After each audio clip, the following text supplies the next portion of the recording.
Hi. I honestly did not expect to be on here again today, but Jesus reminded me that I had a dream before I had the vision this morning. And well, you would call it a dream. I call it a spiritual experience because I was there. Um, and I want to remind you that what is spiritual and what is natural is natural. If you are experiencing something in the spirit, then yes, it will change the spiritual uh, authorities, principalities, powers that are in place over natural circumstances. But you cannot equate something spiritual to something natural. Okay. So, um, in this experience, I came into this place and it was very obvious that it was an ancient uh, civilization, and um, the people. I was comprehending a lot of stuff spiritually, so there were a lot of people there, and they were rejoicing that the old system or the old way was coming down, the old kingdom, the powers, the principalities, the things that were in authority over them was coming down.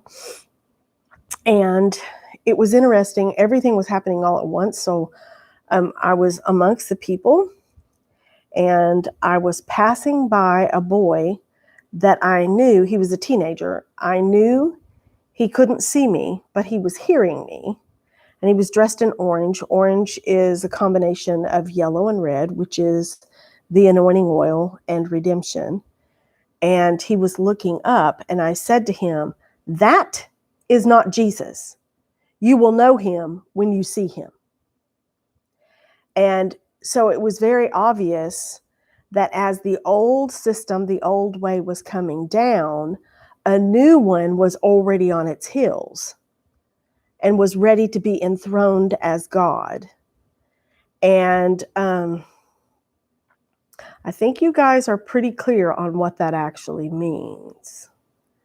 So as the old system comes down, you can bet your booty that the enemy is going to have a new system to take its place, something that is a little bit more palatable, something that won't really cause a rise in people. And honestly, if you're not already fighting spiritually, you're not going to fight this.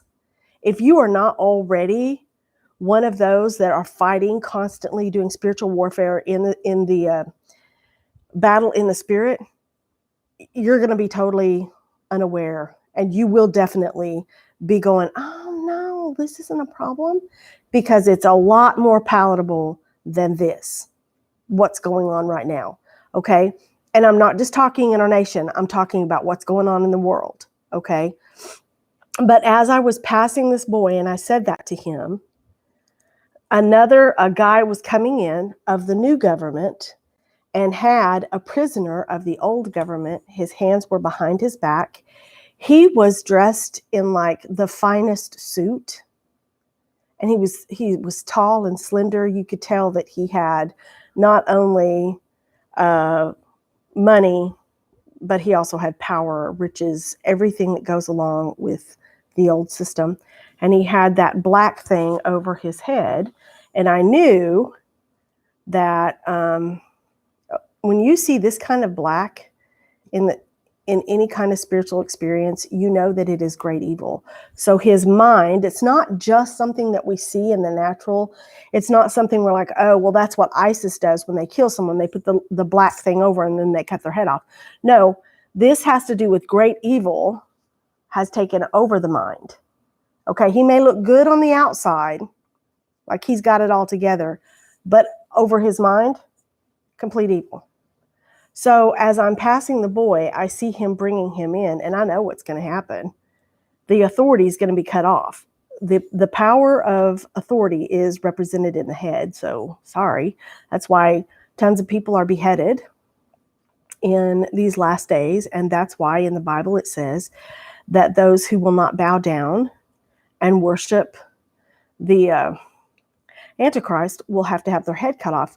And the reason why they have to have their authority taken away from them is because they've compromised At every point, they couldn't decide, do I want fame and fortune and a name for myself, or do I want to follow this Jesus who obviously doesn't really want that, but I don't really want, no, yep, that's what's going to be required. Your authority, your will is finally going to be required of you, so that it's set in stone. It literally is, I am 100% committed. Because the only people, like I said, when I was growing up, there was a lot of fear. And I'm not saying that your head is not going to have to be cut off, because honestly, with ISIS and all that other kind of crap, obviously some people did die that way. And that sucks. But I think more spiritually from the Bible, it's saying that these people are going to be pushed to the point of, you will choose. There will no longer be a gray area. There will no longer be a place where you can either maintain some fears and act like you're living for love, or be pretty much committed to love, but just, it's not like this. No, it's 100%. It is 100%. And that's what this means. So as I was coming around, I passed by the guy that was obviously going to be beheaded. And I came around and there was a slit, and I heard the knife. I heard the sword do its job. It's pretty rough. And I just kept walking on. And then I had the vision of the man with the mind. It was immediate. So this happens first. So that happens first. And God does not use time, circumstances, events to tell his story. Why would he corrupt himself like that? No, he doesn't need that. This is all spiritual stuff, okay? So the kingdoms of the enemy are coming down. This old system is coming down. And the enemy, the Antichrist, already has a new system in place that he wants to be enthroned. And I'm here to tell you, we can make a difference. We can make a difference with our prayers. He hears them. And if we say, Daddy God, your will be done on earth as it is in heaven, well, love wins. That's God's will. And I want to see that happen. So I just wanted to share that with you guys so that you would know there's some serious stuff that's coming up. We're in a whole new season. We're in a whole different harvest, which is the wheat harvest. And the wheat harvest have to be beaten. I'm sorry, you're going to go through some crap, especially if you have compromised at every turn.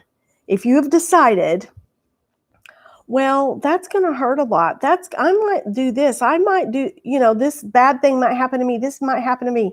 It's all or nothing. I have went through so much crap because I decided a long time ago, 1 week before I was 21 years old, I got real with God. And when I got real with God, I said, I'm following you 100% no matter what. But make me real. I've got to be authentic. I'm not willing to play Jesus. I'm Trudy, and I'm going to be Trudy on this earth. And that's exactly what he's done. And believe me, there are days. Okay, y'all, I have something really funny I will tell you, because I want you to know God answers prayers. So yesterday I was like, Jesus, is it too much to ask for salad? Can you just bring me a salad, please? Just any old salad, just bring me a salad. He goes, okay, well, does it have to be a salad? I said, I need some vegetables. I really just need one. I need some vegetables, right? So Lucas was supposed to come yesterday, but he didn't come yesterday. He came today. And so then my neighbor knocks on the door, and she has for me a complete meal from Cracker Barrel. And on the inside, I'm like, Jesus, you're so funny. So of course I gave it to Lucas because, I don't know. I just love my kids. I love them. I will give them anything and everything. And it makes me so freaking happy to make them happy. So I just want you to know that it's not that he's he's late or that you don't get the payoff or whatever. He answers prayers that you don't even know are in your heart. Because I'm telling you, that meal meant a whole bunch more to Lucas than it would have ever meant to me. And he was happy and he was smiling, and I just was so happy. Because I want my kids happy. I want them to feel joy, and I want them to know love, and I want all my children. Because anybody that God brings me that's my love opportunity, them people's my love. They're my children, okay? And I'm going to treat them like children. So be encouraged. Every prayer that you pray, even if you think it's insignificant, it is heard, and God will answer. But just know that the answer it's going to come at a time and in a way that will serve love. That's the best way I could say it. That will serve and honor love. It did and it does every single time, and I am never disappointed. I love you guys. I hope you have a great few hours left of the weekend. Bye-bye.